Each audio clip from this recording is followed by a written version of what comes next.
அவர் தனிப்பட்ட வலைவலி அதை தெளிவுபடுத்த வேண்டியிருக்கு. உங்களுக்கு தெரியாமையா பேசுறாரு, நீங்க சொல்லாமையா பேசுறாரு அப்படின்னா இல்ல உண்மையிலே அது எனக்கு தெரியாது. அதிமுக பலவீனமாகி விட்டதனாலதான் தமிழகத்தில் வந்து கூட்டணி ஆட்சிங்கிறது பாஜக கையில் எடுக்குது நினைக்கிறேன். அப்படி சொல்லையே தம்பி ஆதவர்ஜனா வந்து கூட்டணி ஆட்சி சொன்னாரு. அப்ப திமுகவோட யாரோட இருந்தாலும் கூட்டணி ஆட்சின்னு சொன்னாரு. அப்ப திமுக பலகீனம் ஆயிடுச்சுன்னா அது ஒரு கோட்பாடு, அது ஒரு கோட்பாடு. இதே அதிமுக இதே திமுக இங்க கூட்டணி ஆட்சியை மறுக்கிற நீங்க இந்திய ஒன்றிய ஆட்சியில போய் அந்த கட்சிகளோட பதவி வாங்கிட்டு கூட்டணி ஆட்சி ஏன் உட்கார்றீங்க? இந்தியாவை ஆளுங்கணும் போது நம்ம எல்லாம் கூட்டணியா இருந்துக்குருவோம், அது கூட்டணி தருவோங்கிறீங்க. இங்க வரும்போது ஏன் அப்படின்னா நீங்க உங்களுக்கு தெரியும் 2006 காலகட்டங்கள்ல ஐயா கருணாநிதி அவர்கள் முதலமைச்சராக இருக்கும்போது காங்கிரஸும் பாட்டாளி மக்கள் கட்சியும் இல்லைன்னா அவர் 100 இடமோ நம்ம தான் வச்சிருந்தாரு, 96 இடம் வச்சிருந்தாரு. அப்ப ஆட்சியை தொடர முடியாது. அப்ப பாமகவுக்கோ அல்லது காங்கிரஸுக்கோ ஒரு மந்திரி பதவி கேட்டிருந்தா கொடுத்துருக்கணும். ஏன் எங்களுக்கு கேட்கலன்னா இதே காங்கிரஸ் ஆட்சியில மத்தியில் அவங்க பதவியில் இருந்துட்டதுனால இதனால மாநில பதவி விட்டுட்டனால இந்த ஆட்சியை தாங்கி பிடிச்சிட்டாங்க. அந்த சூழ்நிலையில கூட அவர் கூட்டணி ஆட்சியை இவர் ஏற்கல.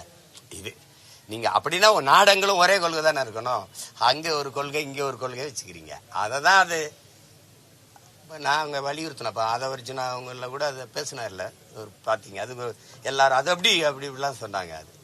அது அவங்கவுங்க விருப்பம். இவங்க இல்லைன்னா ஆட்சி அமைக்க முடியாதுன்னா வாங்க கூட்டணிக்கும் பாங்க. கூட்டணி பேச்சுவார்த்தை நடந்துச்சு, 90 சீட் கேட்டாங்க, துணை முதலமைச்சர் கேட்டாரு. அது இல்லைனாலதான் இப்ப அவசர அவசரமா வந்து பிஜேபியோட கூட்டணி வைக்கிறாங்க. ஆடிட்டர் குருமூர்த்தி ஒரு கருத்து சொல்றாரு. அது இருக்கலாம், துணை முதலமைச்சர் தர முடியாதுன்னா சொல்ல மாட்டாங்க. புரியுதா? முன்ன தேரி என்கிட்ட பேசப்பட்டதெல்லாம் தான் அங்க பேசி படுத்தப்பட்டிருக்கு. உங்களுக்கு புரியுதுன்னு நினைக்கிறேன். அது தரமாட்டேன்னுலாம் சொல்ல மாட்டாங்க. அது ஒத்து வரல, அது பிரிஞ்சிருப்பாங்க. அது போய் பேசிட்டு பிக் பாஸ் மாதிரி புரணி பேசிட்டு இருக்க முடியாது. இது ஒரு பாரு அவ அப்படி பேசிட்டா நம்ம பேசிட்டு இருக்க முடியாது. ஏதோ நடக்குது, நல்லது நடந்தா சரி. வேற ஏதாவது 2006 தேர்தல் போல 2026 தேர்தலையும் ஒருவேளை தனிப்பெரும்பான்மையுடன் 2 கட்சியும் ஆட்சி அமைக்கிறேன்னா நாம் தமிழருடைய ஆதரவு எந்த கட்சிக்கு இருக்கும், இல்ல எது கட்சியாக செய்யும்? அது நடக்கும். அன்னைக்கு யோசிப்போம்.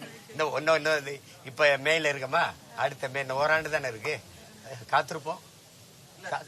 கூட்டணி வேறு, ஆட்சிக்கான கூட்டணி வேறு. நீங்க சொல்லிட்டு இருக்கீங்க ஆட்சிக்கான அப்படிலாம் நான் ஒன்றும் சொல்லல. நீங்களா ஒரு நான் சொன்னதா சொல்லிட்டு இருக்காரு. முதல்ல அடிப்படை ஒண்ணு புரிஞ்சுக்கிறீங்க. எங்களுடைய கோட்பாடு என்பது ஆள் மாற்றம் ஆட்சி மாற்றம் இல்லை, அடிப்படை அமைப்பு அரசியல் மாற்றம். திரும்ப திரும்ப சொல்றேன், கட்டிய கட்டடத்துக்கு வெள்ளையடிக்க வந்தவன் இல்லை. நான் அந்த கட்டடத்தை இடிச்சுட்டு வேற கட்டடம் கட்ட வந்தவன். திரும்ப திரும்ப உங்கள்கிட்ட பதிவு பண்றேன். புரட்சியாளர் பகத்சிங் எங்களுக்கு கத்துக் கொடுத்தது அதுதான். வெளிப்படையாகவே அநீதிகளால் கட்டமைக்கப்பட்ட சமூகத்தை தகர்த்து முற்றுமுழுதா புதிய ஒரு சமூகத்தை படைப்பதற்கு பெயர் தான் புரட்சிங்கிறது. இப்ப நான் அதை செய்ய வந்திருக்கேன். நீங்க இந்த ஆட்டத்துக்குள்ள என்னை சேர்க்காதீங்க, தயவு செய்து விட்டுறாதீங்க, விட்டுருங்க.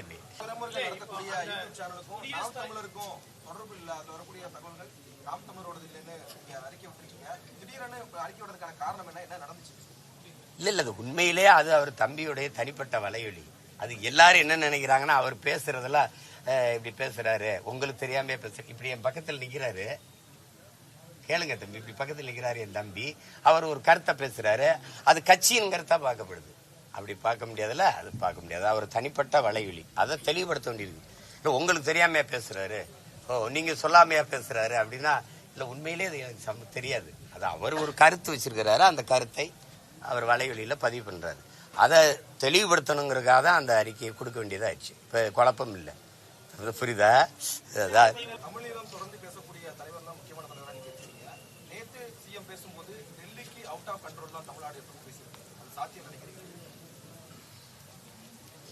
இவ்வளவு நாள் அப்படி இருந்திருக்கா?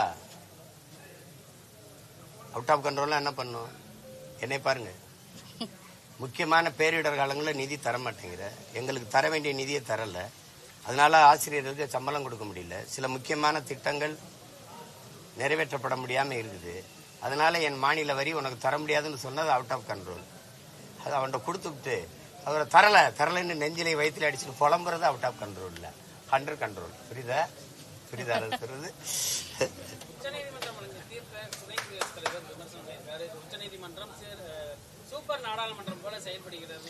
அதை முதலா எழுப்புனது நான் தான். இந்த நிலத்துல 10 ஆண்டுகளா பேசி வர்றேன். அவங்க இதுக்கு பயன்படுத்திக்கிறாங்க, வக்பு சட்டத்துக்கு பயன்படுத்திக்கிறாங்க. நான் கேட்டது கச்சத்தீவு மீட்பு அப்படின்னு நாங்க தமிழ்நாடு அரசு நீதிமன்றத்துக்கு போகும்போது கொடுத்ததான்னு சொல்றது இவங்க தான். நீட் எழுதணுமா வேணாமா யார் முடிவெடுக்க வேண்டியது? நீதிமன்றம். காவிரியில் எனக்கு நீர் இருக்கா இல்லையா? நீதிமன்றம். முல்லை பெரியாற்று அணையை அவ இடிச்சுட்டு கட்டணுங்கிறா, அதை இடிக்கணுமா வேணாமா முடிவெடுக்க வேண்டியது அவர் தான். அப்ப நான் என்ன கேட்டேன், இந்த நாட்டில் இந்த பாராளுமன்றம் சட்டமன்றத்துக்கிட்ட பல்லாங்குழி ஆடுறதுக்கான எல்லாவற்றையுமே நீதிமன்றம் தான் முடிவெடுக்கும் என்றால் அப்புறம் பாராளுமன்றம் சட்டமன்றம் எதுக்குன்னு கேட்டால் நான் தான். அவங்க இதை இப்ப வக்பு வாரிய சட்டத்துக்கு எதிராக இது பண்றாங்க. ஆனா அவங்களுக்கு ஆதரவா சொல்லி இருந்ததுன்னு வச்சுக்கிறோங்க, நீதிமன்றம் அருமையான நீதிமன்றம், எதிராக வந்தா என்ன நீ தலையிடுற அப்படின்னு. இந்த ஆட்சியாளர்கள் எது ஒன்றையும் சட்டத்தின் பக்கம் தள்ளி விடுவாங்க. இப்ப நான் ஒரு நீட்டுக்கு எதிராகவே ஒன்று கொண்டு வரேன்னு வச்சுக்கிறீங்களேன், நீ நீதிமன்றத்துக்கு போய்க்க அப்படின்னா அது நீதிமன்றம் யார்? நீதிபதியை நியமிக்கிறது யாரு? ஆட்சியாளர்கள். அவங்க என்ன நினைக்கிறாங்களோ அதுங்க பேசணும்னு நாங்க எழுத்து போறோன்னு சட்டத்தை மதிக்க மாட்டேற, நீதிமன்றத்தை அவமதிக்கிற, சட்டத்தை மீறி போராடுற அப்படின்னு வந்துடும். அப்புறம் சட்ட மீறல், தேச துரோகம் இதெல்லாம் அதுல வந்துடும். இப்ப அவங்களுக்கு அது அந்த கேள்வி கேட்ட ஆள் யார் தெரியுமில்ல? அதுவும் நான் தான். போராடும் போது சரி அந்த இஸ்லாமிய வக்புங்கிறத தூக்கிடுவோம், நம்ம மக்களுக்கு எளிதா புரியல. இஸ்லாமிய அறக்கட்டளைன்னு வச்சுக்கிறோம். இஸ்லாமிய அறக்கட்டளை உருவாக்குனது இஸ்லாமிய பெருமக்கள் தான். அது இஸ்லாமியர் நலனுக்கு தான். ஏக இறைவன் அல்லாவின் திருப்பெயரால ஏழை எளிய மக்களுக்கு உதவணும்னு கொடையாளர்கள் கொடுத்த ஈகை தான் அது. இப்ப அதுல அதை அவங்க தான் நிர்வகிக்கணும். அதுல போய் 2 இந்து இருக்கலாம்னா திருப்பதி தேவஸ்தானத்துல, தமிழ்நாடு அறநிலைத்துறையில, பூரி ஜெகநாதர் கோயில்ல, கேரளாவில் இருக்க ஐயப்பன் கோயில்ல 2 இஸ்லாமிய 2 கிறிஸ்தவரை நிர்வாகிய போட நான் சொல்றேன், குற்றம் சாட்டுறேன். தமிழ்நாடு கோயில்களுக்கு சொத்துக்கள்ல நிறைய இடங்கள் ஆக்கிரமிக்கப்பட்டிருக்குன்னு நான் சொல்றேன். இங்க எவ்வளவு ஆண்டு ஒன்றுக்கு அறநிலைத்துறையின் மூலமா வருவாய் வருதுங்கிற கணக்கு வெளிப்படையா இல்லைன்னு நான் குற்றம் சாட்டுறேன். அதனால 2 இஸ்லாமியர் கிறிஸ்தவரை நிர்வாகிய போடுவியா? எப்படி இருக்கு? அப்படின்னா நீ சாதி மதங்களை எல்லாம் கடந்து ஒரு சமநிலை சமூகம் படைக்க, நல்ல நேர்மையான நிர்வாகம் படைக்க துடிக்கிறாயின்னு அர்த்தம். அதை விட்டுட்டு இதுல மட்டும் 2 இந்து இருப்பான்னா ஓ நிர்வாகத்துல 2 இஸ்லாமியனை சேரேன் எப்படி இருக்கு? அதை ஆர்ப்பாட்டத்துல கேட்டாலும் நான் தான். அதை மறுபடியும் நீதிபதிகள் கேட்கிறாங்க. அதுக்கு தான் அவர் சொல்றாரு, துணை ஜனாதிபதி நீ என்ன இப்படி தலையிடுற அப்படின்னு. அப்ப இதுவரைக்கும் மத்ததெல்லாம் நீதிமன்றம் தலையிட்டுச்சுல. பாபர் மசீது இடிச்சு ராமர் கோவில் கட்டுறதுல என்ன தீர்ப்பு சொல்லுச்சு? நான் சொல்ல அந்த தீர்ப்பை, ராமர் இங்கு பிறந்ததாகவோ அல்லது அவர் இருந்ததாகவோ வாழ்ந்ததாகவோ வரலாற்று சான்றுகளோ தொல்பொருள் ஆய்வோ இல்லை. ஆனால் இங்கு பிறந்ததாக நம்பப்படுகிறது. அந்த நம்பிக்கையின் அடிப்படையில் தீர்ப்பு. நீங்க அதான சொன்னீங்க. முத்தலாக் எப்படி? இஸ்லாமிய மக்களின் நம்பிக்கை. அதுக்கு தீர்ப்பு வரும்போது சட்டப்படி தீர்ப்புங்கிறீங்க. அது சட்டமாயிருது, இது நம்பிக்கை ஆயிருது. அப்போலாம் வாயில என்ன இருந்துச்சு? ஏத்து கேட்கல. ஏன்னா உங்களுக்கு சாதகமா தீர்ப்பு வந்துருச்சு. அதானே அது. இதெல்லாம் அதிகாரத்தின் ஆட்டம். அடிமைகள் நாம ரசிக்கலாம், வேற ஒன்றும் பேசிட முடியாது. வேற ஏதாவது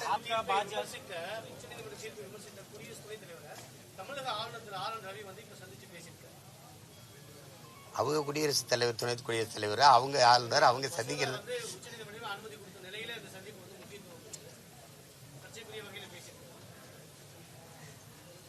அது அந்த சந்திப்பை நாம போய் என்ன கருத்து சொல்ல முடியும்? ஏன் சந்திக்கிறீங்க, எதுக்கு சந்திக்கிறீங்க, யாரை கேட்டு சந்திக்கிறீங்களா நம்ம கேட்க முடியாது. சந்திக்கிறாங்க, அதே தான் அதிகாரத்தில் இருப்பவர்களினுடைய விளையாட்டு. நம்ம வளாகத்தில் உட்காந்து வேடிக்கை பார்த்து இருக்கலாம், அவ்வளவுதான் செய்ய முடியும். நமக்கு அவ்வளவுதான் இருக்கு. 2026 கூட்டணி ஆட்சி அமைப்போம் பாஜக அதிமுக நாங்க தன்னிச்சையாக தான் ஆட்சி அமைக்கும் அப்படிங்கிற மாதிரி அவங்க கூட்டணிக்குள்ள இப்படி ஒரு கருத்து சொன்னாங்க. 2026 எப்படி எப்படி இருக்கும்னா, அவங்க கட்சி ஒரு கட்சி கூட்டணி ஆட்சியை விரும்புது, ஒரு கட்சி இல்லை தனிச்சு தான் விரும்புது. அது அவங்க தான் முடிவெடுத்துக்கணும். எல்லாத்துலேயும் அண்ணனை கருத்து சொல்ல வைக்கணும்னு நினைக்கிறது இருக்கேன், அது கொஞ்சம் கஷ்டம். என்னகிட்ட கேளுங்க, நான் தனிச்சு போட்டிடுவேன், நீ என்னென்ன செய்வாயின்னு கேளுங்க, நான் சொல்கிறேன். நான் போட்டிடுவேன், போட்டிக்கு தயாராகிட்டு இருக்கேன். இவங்கெல்லாம் தேர்தல்னு அறிவிக்கிறதுக்கு முன்னாடியே நான் பாதி வேலையை முடிச்சு களத்தில் போய் வேலை செய்ய தொடங்கிடுவேன். சின்னத்துக்காக காத்திருக்கேன், வந்தோடனே இறங்கிடுவேன். அப்புறம் நீங்கள் அதுக்கப்புறம் இந்த கேள்வியை கேட்க மாட்டீங்க, அண்ணன் நீங்கள் தரிசுதான் போட்டி விடுவீங்களா அப்படி கேட்க மாட்டீங்க.